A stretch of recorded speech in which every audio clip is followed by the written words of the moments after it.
Olá, pessoal, mais um Na Casa do Povo no ar, o podcast da Câmara Municipal de Campinas, que traz sempre aqui uma conversa com o vereador ou vereadora do Legislativo da nossa cidade. Hoje, a nossa convidada é a vereadora Fernanda Souto e, como é de praxe, já na abertura, eu vou fazer a minha audiodescrição e também depois a vereadora. O meu nome é Mirna Abreu, eu sou mulher negra de pele clara, tenho os cabelos cacheados na altura dos ombros, com bastante mecha loira. Hoje eu estou com um vestido jeans de meia manga, que a gente chama assim, um jeans azul marinho. E à minha frente, aqui nós temos, ao meu redor, na verdade, o estúdio do Na Casa do Povo. À minha frente, uma caneca com o logotipo da TV Câmara Campinas e também com o logotipo do nosso programa Na Casa do Povo. E à minha esquerda, um televisor escrito Na Casa do Povo em azul e branco. Vereadora Fernanda, seja bem-vinda novamente. Eu já a convido a fazer a sua audiodescrição. Muito obrigada, Mirna. É um prazer estar aqui com vocês, também com todos que estão nos acompanhando pelos canais da TV Câmara, esse programa tão importante que é o Na Casa do Povo. Eu sou uma mulher branca, de cabelos cacheados, castanhos, estou com uma blusa vermelha de meia manga e uma calça bege. Tá certo, então, Fernanda. Eu vou começar um pouquinho de frente para trás. A gente vai já falar do início dos trabalhos de 2026, em que você trouxe aqui para a Câmara, inclusive, um debate importante que fala das ações contra a violência em relação aos animais. Até então, ninguém sabia muito da Fernanda, que também tem esse olhar para a causa animal. Me fala sobre isso e por que trazer esse debate para casa. Eu tenho uma ligação de vida com essa questão da causa animal, né? Eu sempre tive animais resgatados, adotados, então eu sempre convivi muito de perto com essa realidade, a questão do abandono, da dificuldade que os protetores e protetoras enfrentam em fazer esse auxílio, esse serviço que na verdade deveria ser do serviço público, né? Do poder público. E quando eu assumi o mandato, eu recebi diversas mensagens, denúncias sobre a situação em que se encontrava o Departamento de Proteção e Bem-Estar Animal de Campinas. Então, assim que eu tive a possibilidade, eu fiz uma visita, uma fiscalização, e eu fiquei chocada, realmente, com a situação que eu encontrei lá, um prédio completamente inadequado para acolher os animais, tratar os animais que vêm, muitas vezes encaminhados, vítimas de acidente, de maus tratos, ou seja, animais que já são vítimas desse abandono, e encontrar uma política pública totalmente insuficiente, com falta de medicamentos, falta de exames básicos, falta de profissionais em número suficiente, o departamento não tinha atendimento médico veterinário 24 horas, e tudo isso tinha um desfecho muito grave para os animais que eram acolhidos ali. A gente sabe que muitos não conseguiam resistir, não conseguiam ser reabilitados, ser entregues para adoção, justamente por essa falta. E diante dessa gravidade da situação, eu percebi que o nosso mandato teria que atuar de forma intensa, à frente dessa pauta, e desde então é isso que nós temos feito, junto das protetoras, das ONGs. Em 2025, nós realizamos 2 audiências públicas, uma voltada para a proteção animal em geral e outra para a questão da conservação dos animais silvestres. E agora, no ano de 2026, nós fizemos um debate público sobre a questão do enfrentamento aos maus tratos, o caso que aconteceu em Florianópolis, do assassinato do cachorrinho Orelha, gerou uma onda de comoção nacional. Em Campinas não foi diferente, nós tivemos uma manifestação muito intensa contra a impunidade aos maus tratos, mas sobretudo de indignação, de demanda de que o poder público assuma a sua responsabilidade em garantir recursos suficientes para fazer o atendimento aos animais que são vítimas de maus tratos, porque eles precisam ser acolhidos, eles precisam ir para algum lugar, não adianta só a gente ter o canal de denúncia. Esse animal que está nessa situação precisa ser retirado dessa situação e ter condições de ser tratado e reabilitado. Então, nosso mandato segue nessa atuação de forma muito coesa, muito junto das protetoras, que são quem estão na linha de frente mesmo no dia a dia, enfrentando essas dificuldades, muitas vezes tirando dinheiro do próprio bolso, se arriscando para fazer resgate, para fazer acolhimento, quando na verdade isso deveria ser uma responsabilidade do orçamento público, do poder público da nossa cidade, do nosso estado e do nosso país. Vereadora, inclusive tem várias vertentes quando a gente fala sobre esse tema. A senhora tem se posicionado veemente, inclusive na tribuna, durante a votação de alguns projetos que versam sobre a questão dos direitos dos animais e a proteção. E na última semana nós tivemos em Campinas, inclusive, a assinatura oficial de um convênio entre a Prefeitura e a Faculdade de Medicina Veterinária da PUC Campinas, justamente para, inicialmente, atender os animais que são recolhidos pelo DPBEA. A senhora acredita que isso representa um primeiro avanço quando a gente fala nesse atendimento pleno aos animais, até visto porque a gente tem cuidador e cuidadora que tira dinheiro do bolso, tira dinheiro da própria comida para conseguir cuidar desses animais, e que com certeza futuramente vão precisar também desse atendimento num hospital veterinário como esse. Exatamente. Tem aproximadamente 9 meses que eu protocolei uma indicação ao prefeito Dário Saad para que garantisse o atendimento médico veterinário 24 horas no DPBEA.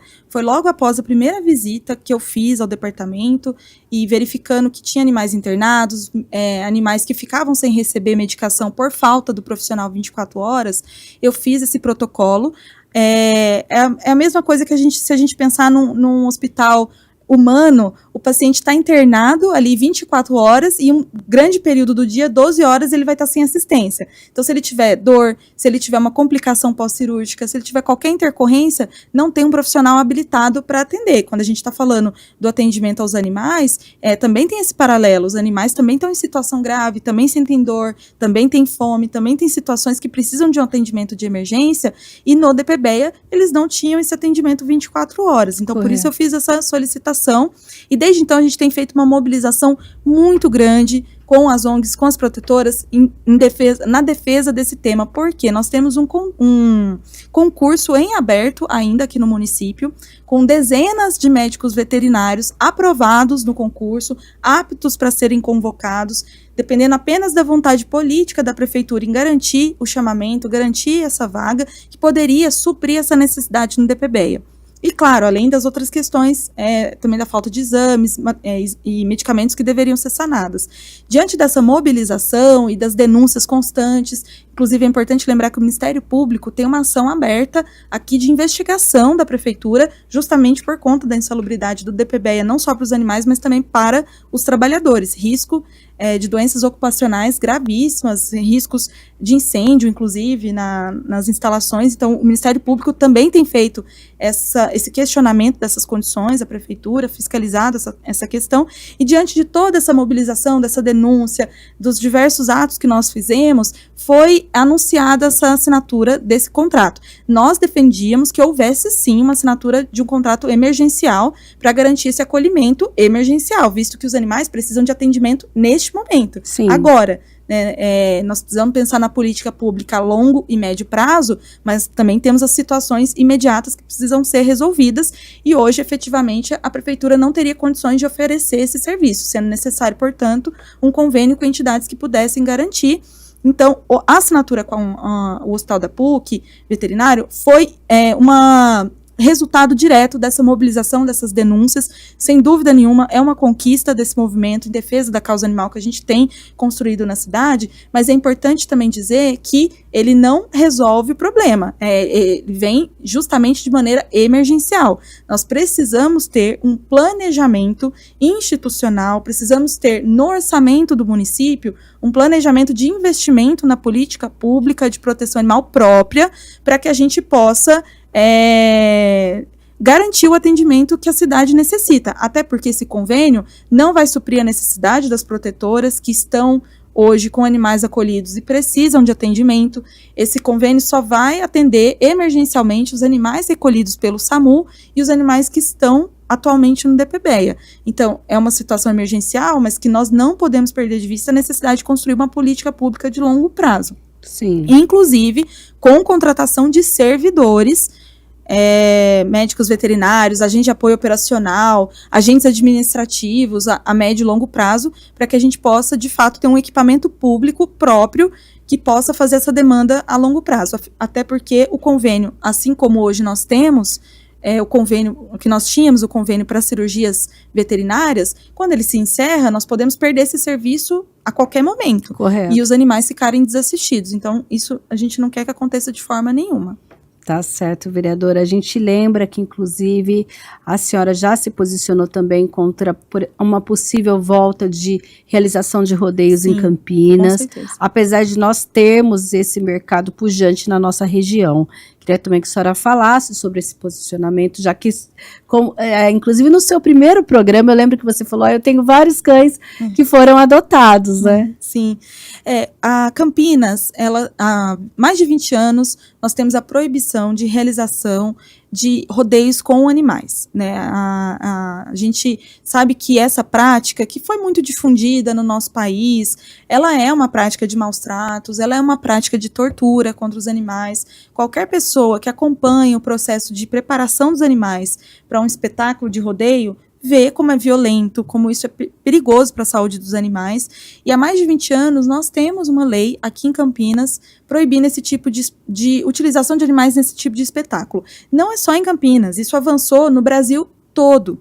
E é importante dizer que existe uma pressão para o retorno dos rodeios com a justificativa de que isso geraria uma economia voltada para a cultura, contratação. Mas veja, nós temos outras formas de garantir construção de uma política de cultura para as pessoas que não envolva a utilização dos animais. Isso a gente vê em qualquer outra cidade que proibiu a realização dos rodeios. Não impede que você tenha, mesmo as atividades voltadas para essa questão mais da vida rural, quem é mais ligado nessas atividades, você não precisa necessariamente ter o rodeio para trazer um artista que você queira que se apresente, ou algum outro tipo de atividade cultural. O rodeio ele não é inerente a esse tipo de atividade cultural. O que a gente, infelizmente, vê é que existe uma pressão, uma forma, inclusive, de você organizar alguns setores aqui da cidade para uma luta política na cidade, para um enfraquecimento das políticas de proteção animal também na nossa cidade, porque não se trata só da volta dos rodeios, se trata inclusive da defesa do retorno da utilização de animais para outras práticas de entretenimento, né, que nós não temos aqui mais na cidade. E eu acho que isso é muito ruim, isso seria impor sobre a nossa cidade um retrocesso gigantesco, e nós estamos na luta para que a gente não permita que isso aconteça na nossa cidade novamente. Falando em luta, vereadora, a gente teve aí uma decisão do governo federal bem recente, que trata da chamada Lei do Descongela. E também, recentemente, nós tivemos aí um posicionamento da Prefeitura de Campinas, que também vai aderir a esse programa. Mas antes disso, a senhora já trazia essa discussão aqui na casa e fez, inclusive, um projeto de lei a respeito. Eu queria que a senhora lembrasse em casa sobre essa mobilização, sobre essa luta. E agora, se essa decisão da Prefeitura representa uma vitória?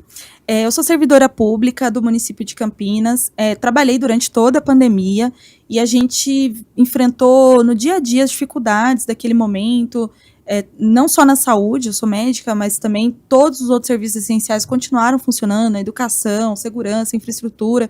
Então, todos os servidores públicos no Brasil seguiram trabalhando. Claro que houve algumas mudanças do presencial para o home office, a depender da realidade da pandemia naquele momento, mas, objetivamente, todo mundo continuou trabalhando, ainda com uma sobrecarga maior, especialmente na saúde e na educação. Na saúde, nem preciso dizer, dada a dimensão da pandemia que a gente enfrentou aqui, com mais de 700 mil mortos no Brasil, as unidades superlotadas, mas a educação também, porque os professores, os agentes, os monitores, os diretores, toda a rede de educação teve que manter um funcionamento híbrido. Presencial, teve que se reinventar, inclusive, né? Presencial e também online, né? E isso trouxe muita sobrecarga, muita dificuldade. Então, todo mundo saiu daquele processo muito desgastado. O que nos deixa indignados é que nesse momento em que se mostrou tão forte a necessidade de fortalecer os servidores públicos, mostrou a importância dos servidores públicos do nosso país, porque no momento que você tem uma crise, quem segura as pontas dos serviços essenciais são os servidores. Ao invés de você valorizar esse trabalho, garantir melhores condições, o ex-presidente Jair Bolsonaro ele congelou a contagem de tempo de serviço dos trabalhadores, significando o quê? Que aqueles mais de 500 dias trabalhados entre 2020 e 2021 não poderiam ser utilizados para a evolução funcional, para aquisição dos quinquênios, dos anuênios, da sexta parte, outros direitos que são direitos já constitucionais dos servidores e, inclusive, impactando nas aposentadorias. Então, desde aquele momento, a gente tem feito uma luta junto com os movimentos sindicais, a organização dos servidores, pelo descongelamento. Quando a gente tem a chegada da professora Luciene Cavalcante no Congresso Nacional, como deputada federal, nossa deputada pelo PSOL, essa força ela ganha um novo peso, porque ela apresenta um projeto de lei para o descongelamento e ela consegue fazer de forma incansável uma articulação para que esse projeto avance no Congresso Nacional e a gente consegue eleger o presidente Lula em 2022 e uma das primeiras ações do presidente Lula nesse ano foi a sanção do descongela, devolvendo automaticamente a contagem de tempo de serviço. E, infelizmente, existe um ponto do texto que a extrema-direita no Congresso Nacional conseguiu nos derrotar. Nós gostaríamos que fosse obrigatório também o pagamento retroativo dos direitos.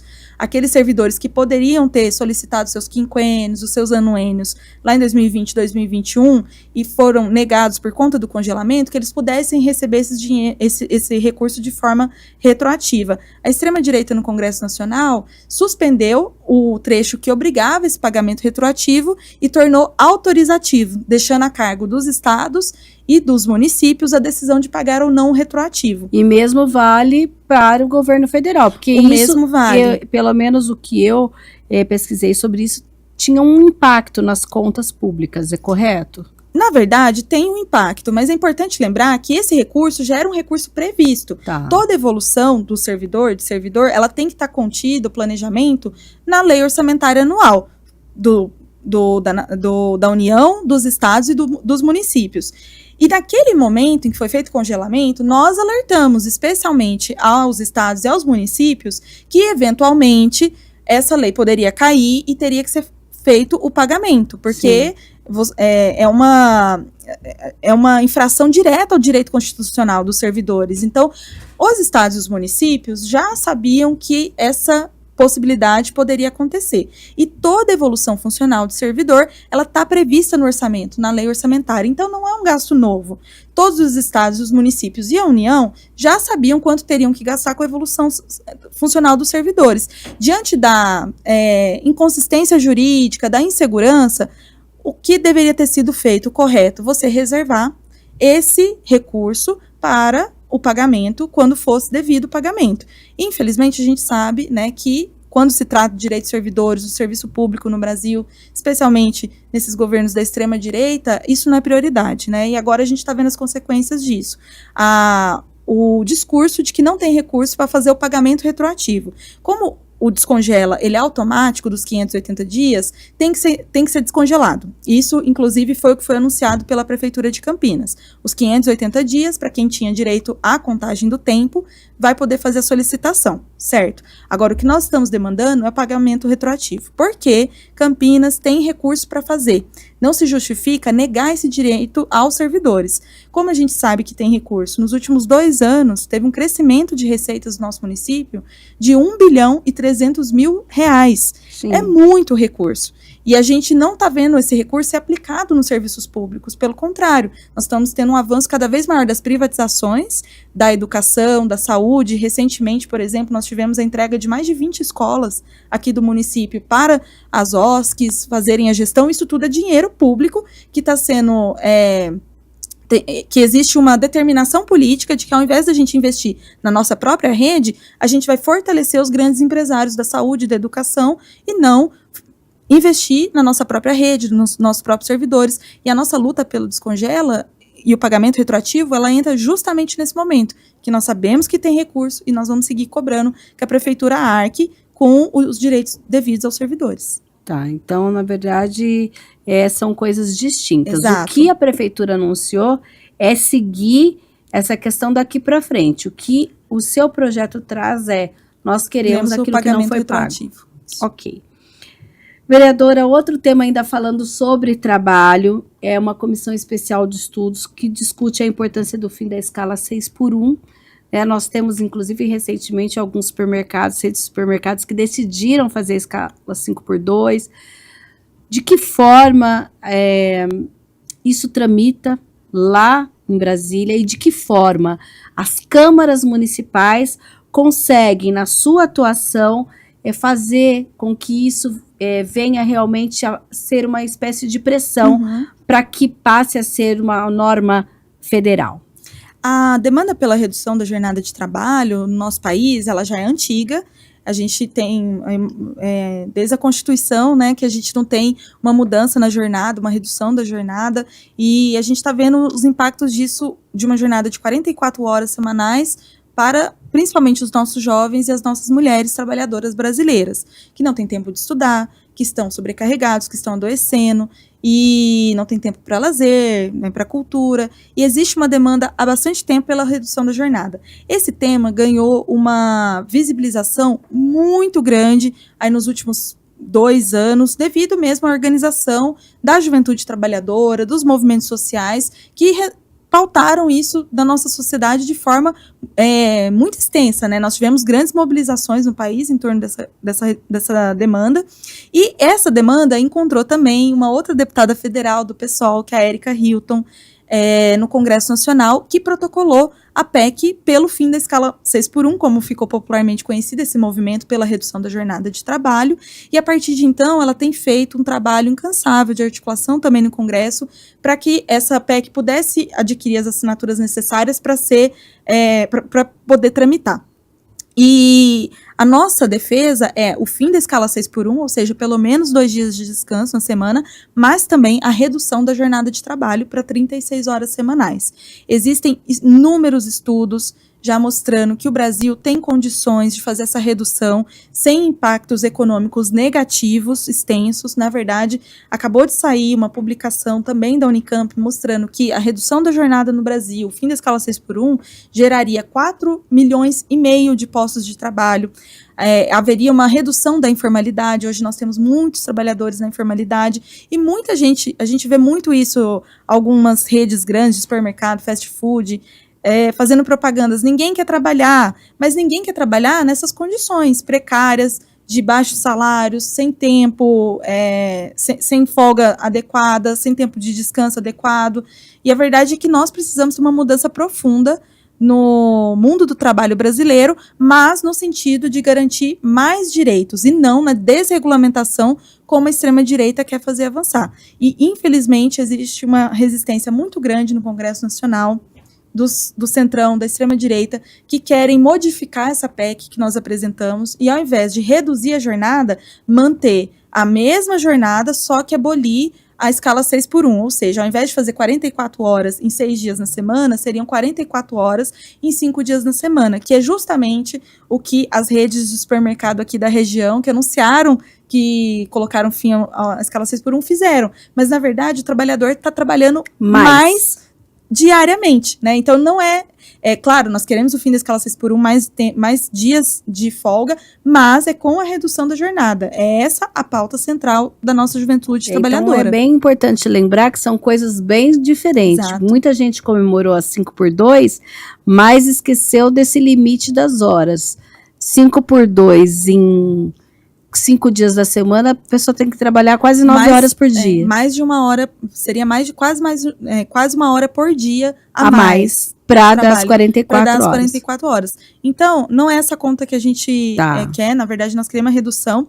E as câmaras municipais, elas têm a tarefa de pautar e ampliar esse debate na cidade. Então, quando a gente faz, por exemplo, como eu fiz aqui, a gente criou a Frente Parlamentar em apoio ao fim da PEC, em apoio à PEC pelo fim da escala 6x1, é uma forma de trazer esse debate para a Câmara, envolver os outros vereadores, envolver também lideranças aqui da região do movimento sindical, dos movimentos sociais. Nós fizemos uma audiência pública aqui na Câmara em 2005. A senhora estava à frente da Frente Parlamentar e também foi a relatora da comissão, que foi presidida, no caso, pela Guida. Isso, e também relatora da comissão. Tá. E tanto nos dois, a frente continua, nós ainda estamos desenvolvendo nosso trabalho, e nessas duas formas de trabalho, nós mostramos que, como o Brasil tem capacidade de absorver essa redução da jornada, especialmente porque esses trabalhadores da escala 6x1, eles estão em setores como as grandes redes de supermercado, telemarketing, postos de combustíveis, que são setores que não trabalham com uma alta competitividade no mercado internacional. Então, o peso dessa redução da jornada, digamos assim, o ônus para esses empregadores, como são redes nacionais, e você não está num mercado internacional em que a concorrência é maior, que você tem que desenvolver esse aspecto de forma mais profunda, o impacto ele é plenamente possível de ser absorvido. E, claro, não podemos deixar de lembrar dos altos lucros que essas redes apresentam. São bilhões de reais da indústria farmacêutica, das distribuidoras, que também são privatizadas, né, de gás e petróleo, do telemarketing, enfim, são setores que têm lucros altíssimos, que pagam muito mal a força de trabalho, que podem absorver essa redução da jornada e seriam obrigados a ampliar a contratação, de forma que a gente também teria mais trabalhadores saindo da informalidade. Então, são impactos muito positivos para o nosso país, especialmente também do ponto de vista da saúde mental e física dos nossos trabalhadores, que esse é o nosso principal objetivo. Outro tema que a senhora trouxe aqui à Câmara e que eu lembro que o plenário ficou bem cheio foi a questão da autarquização da saúde da Unicamp, um debate bem amplo que foi feito no plenário. A gente foi anunciado, né, aqui para Campinas, a disposição do governo do estado de São Paulo em retirar todo o complexo de saúde da Unicamp, HC, CAISM, Gastrocentro, Hemocentro, da gestão da universidade, tanto do ponto de vista financeiro quanto também administrativo, e criar uma autarquia da saúde para passar essa gestão para a Secretaria do Estado de São Paulo. Isso teve uma resistência muito grande da comunidade acadêmica, principalmente dos trabalhadores e dos estudantes, porque a autarquização não é uma coisa nova na saúde do Estado de São Paulo. As universidades USP e Unesp já passaram por essa experiência e nós já temos os resultados do que aconteceu. Em primeiro lugar, você tem uma precarização profunda das condições de trabalho dos trabalhadores, porque você, ao invés de você ter um tipo de vínculo, né, nessa unidade de saúde, você vai ter múltiplos vínculos. Então, você vai ter no mesmo setor o servidor de carreira, um contratado de uma fundação, contratado de outra fundação. Hoje a Unicamp tem o servidor de carreira e o servidor da FUNCAMP. Da FUNCAMP, tá. Isso. E então você cria esses múltiplos vínculos naquela unidade de assistência. Isso tem impacto, claro, sobre a coordenação dos trabalhos, impacto no serviço que é prestado. Você tem uma redução salarial intensa. Hoje, por exemplo, a gente tem a questão da FUNCAMP. A média salarial do trabalhador da FUNCAMP, ainda que seja menor que a do servidor de carreira, ainda é muito maior do que o que a gente vê no Estado, né, principalmente pago para a enfermagem, para os farmacêuticos, para os médicos, os trabalhadores da saúde. Sim. Então, o que a gente viu nas outras universidades é um rebaixamento dos salários, quando a gente tem essa situação, e também uma ampliação das privatizações, a entrega daquele serviço para organizações sociais cuidarem, né? Então, a gente já vivenciou isso. E, em contrapartida, não houve um grande aumento de investimento nas universidades. É verdade que você teve ampliação de cursos na Unesp, teve ampliação de cursos na USP, mas grande parte desse custo continuou sendo da universidade. Você não teve um aporte extra do Estado que garantisse essa ampliação. Sim. E nós já vivemos isso aqui com a Unicamp, não é uma coisa nova. A FCA, que é a faculdade, o campus que fica em Limeira, também houve uma promessa de ser financiado pelo Estado, quando da discussão da abertura desse campus, e a Unicamp teve que arcar sozinha. Até hoje não recebeu o que foi prometido do Estado. Então a gente vê que é um histórico do governo do Estado de São Paulo, nos governos do PSDB, no governo Tarcísio, de estrangular os investimentos na universidade. E no orçamento da saúde não está sendo diferente. A gente mostrou que praticamente 90%, quase 90% do orçamento do Estado de São Paulo na saúde, ele está comprometido com o pagamento de contrato e convênio com terceirizadas, que são as OS, principalmente as organizações sociais. Ou seja, isso tem vindo em aumento, essa situação. Não existe uma disposição do governo do Estado em ampliar o financiamento do SUS. O que tem é uma disposição de entregar os nossos equipamentos da saúde para as grandes empresas da saúde. E Vereadora, Mas quando a gente ouve no senso comum, né, tô dizendo porque às vezes a pessoa está em casa e nem entende, fala assim, olha, mas vai ser bom porque o médico concursado, por exemplo, ele apresenta um atestado e ele não tem quem o substitua, né? E no caso do terceirizado, que seria por meio das organizações da sociedade civil, parece que tem um compromisso em que se aquele médico não vier a trabalhar, ela tem que, num prazo, chamar um outro profissional para substituí-lo. Isso acontece? O melhor exemplo da gente ver como muitas vezes esse censo que é disseminado, ele não é de fato pensado pelas pessoas, porque qualquer pessoa que precisou de atendimento no Mário Gatti, no Ouro Verde, na UPA Anchieta, na UPA São José, na UPA Campo Grande, que são em unidades terceirizadas, qualquer pessoa que passou por esses serviços, e a gente tem os números da reclamação, elas não sentem que estão sendo bem atendidas e que têm profissionais em número suficiente. E, inclusive, nessas unidades que são terceirizadas, a maior parte delas não tem o número de enfermeiros suficientes para garantir o nível de segurança. A gente fez visitas em todas as unidades, e o que é relatado pelos gestores de forma recorrente é a falta de técnicos de enfermagem, de enfermeiros em número suficiente, que as empresas não conseguem garantir esse número suficiente nos plantões, e a questão com os profissionais médicos é a mesma coisa. Sim. A gente tem uma alta rotatividade de profissionais e também tem um alto absenteísmo. A diferença é que quando a gente está no serviço direto, esse trabalhador que ele está adoecido, que ele precisa se afastar, nós temos diretamente esse número, nós temos um diagnóstico sobre a situação da rede. Quando é terceirizado e a gente desresponsabiliza a prefeitura dessa função, na verdade isso fica camuflado. Não se fala nisso, não se apresentam os números, e essa é uma questão que a gente tem questionado muito o prefeito, a gente tem questionado muito a rede Mário Gatti, mas é um paralelo que a gente pode fazer com questão, com relação às terceirizações, uma possível autarquia da saúde na Unicamp que ampliaria o espaço para as terceirizações. Muita rotatividade de profissionais, porque como você tem uma piora das condições de trabalho, esse profissional muitas vezes é o recém-formado que assume essa vaga até que ele consiga uma outra condição de trabalho melhor.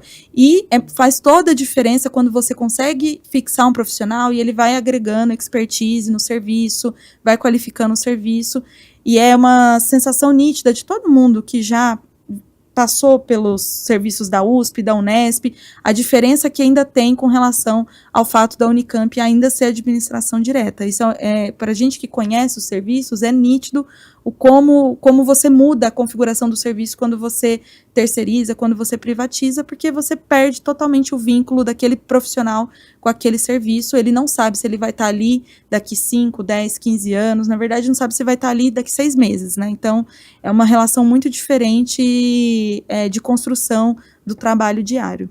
Vereadora, ainda falando sobre saúde, sobre condições de trabalho, a senhora também trouxe aqui na Câmara, no finalzinho do ano passado, profissionais, inclusive representantes de sindicatos que falaram sobre impactos da exposição ao benzeno na saúde do trabalhador. Por que também essa preocupação? Que tem alguma coisa relacionada aqui à nossa região? Temos pessoas que têm essa situação, esse problema no seu ambiente de trabalho? Sim, temos bastante. Todos os trabalhadores de postos de combustíveis, trabalhadores da indústria química, que também nós temos muitas aqui na região, trabalhadores da indústria petroquímica, nós temos a Replan, por exemplo, aqui em Paulínia, mas muitos trabalhadores são cidadãos aqui de Campinas, moradores de Campinas, então é uma realidade. No Brasil são aqui no estado de São Paulo, mais de 700 mil trabalhadores que podem estar expostos ao benzeno, que é um agente tóxico, né, derivado do petróleo e que então, portanto, está presente em toda a cadeia produtiva dessa matéria-prima. É muito relacionado ao aparecimento de câncer, doenças autoimunes, e a gente sempre teve no Brasil uma mobilização, uma organização muito grande desses trabalhadores pelo fortalecimento das leis de proteção à saúde do trabalhador. Também com ex-presidente Michel Temer, ex-presidente Bolsonaro, nós passamos por uma desregulamentação intensa das normas de trabalho, inclusive uma fragilização das comissões do benzeno, que justamente existem para fazer esse trabalho de diagnóstico, de debate sobre a saúde dos trabalhadores expostos.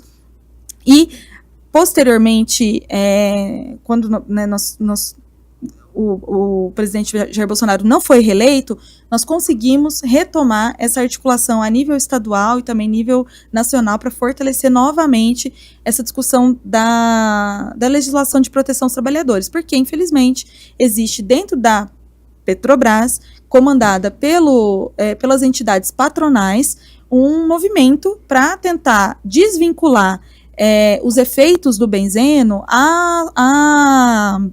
que são essas doenças, né, graves, câncer, outras doenças, a exposição dos trabalhadores. Hoje não existe limite mínimo de exposição segura ao benzeno. Qualquer exposição ao benzeno é uma exposição de risco.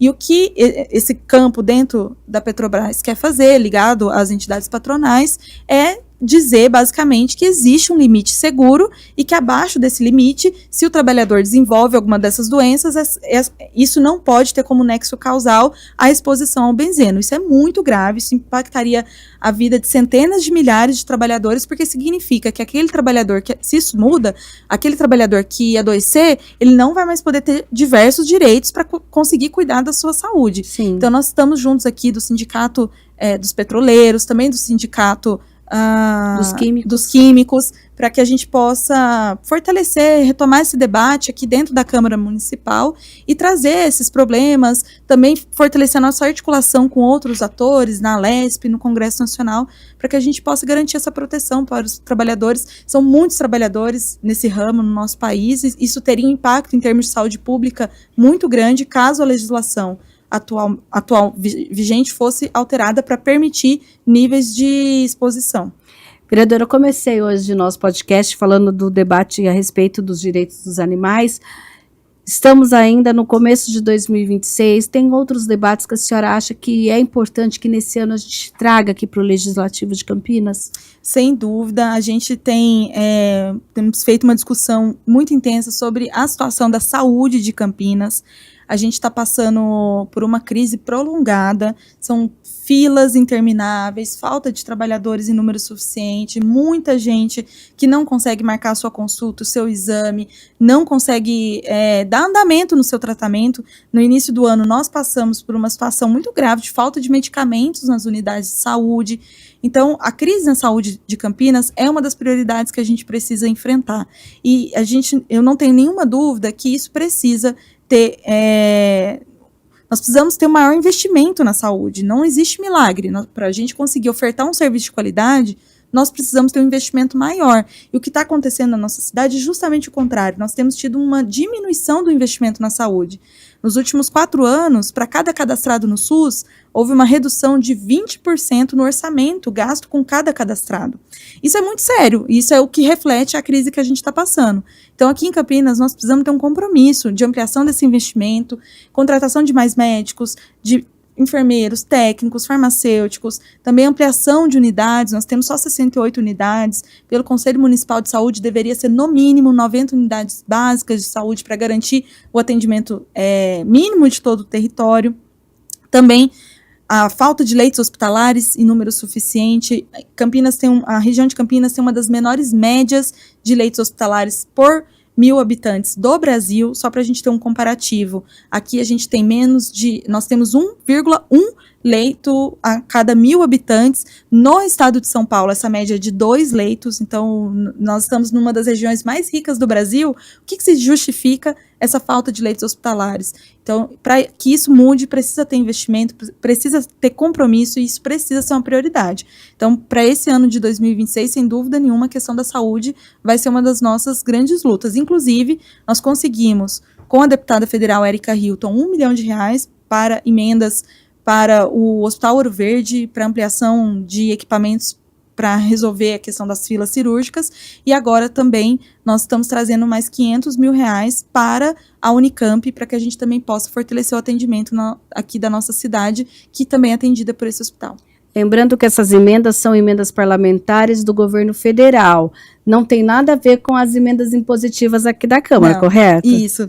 Aqui Essas da são Câmara, outras emendas, isso. Aqui das nossas emendas, as emendas impositivas dos parlamentares, a gente vai destinar 2 milhões de reais, né, das emendas impositivas da vereança para diversas ações, da vigilância, unidade básica de saúde, também para a questão do combate à dengue, Sim. Então também para a rede hospitalar, para as UPAs, né? E a gente vai, assim que a gente for, agora a gente está no momento de retorno das secretarias gerais, né, para que a gente saiba como foi a destinação das emendas, o que precisa ser mudado, se está tudo certo, e conforme a gente for tendo retorno, nós também vamos dialogando e divulgando a aplicação desse recurso, que é recurso público, mas a gente sempre faz uma articulação também com os nossos deputados, tanto na Alesp quanto no Congresso Nacional, para que a gente consiga trazer mais recursos para Campinas, para as áreas que a gente acha que são importantes ser fortalecidas, em especial a saúde, sem dúvida nenhuma, é uma prioridade. Tá certo, então, vereadora, eu agradeço a sua participação, até uma próxima oportunidade. Lembrando que você pode acompanhar lá no site da Câmara todas os projetos protocolados, requerimentos e tudo mais de todos os parlamentares, inclusive da vereadora Fernanda Souto, e você pode acompanhar o trabalho também, entrar em contato lá no site da Câmara, tem tudinho. Lembrando também que, olha, lá no youtube.com/TV Câmara Campinas, você encontra a entrevista de hoje, esse bate-papo gostoso de hoje, mas também outras oportunidades em que a vereadora esteve aqui no nosso podcast. Muito obrigada, Fernanda. Eu que agradeço, Mina. Um abraço para todos que acompanharam essa conversa e a gente está à disposição. Tá certo, então, Na Casa do Povo fica por aqui. Até um próximo podcast.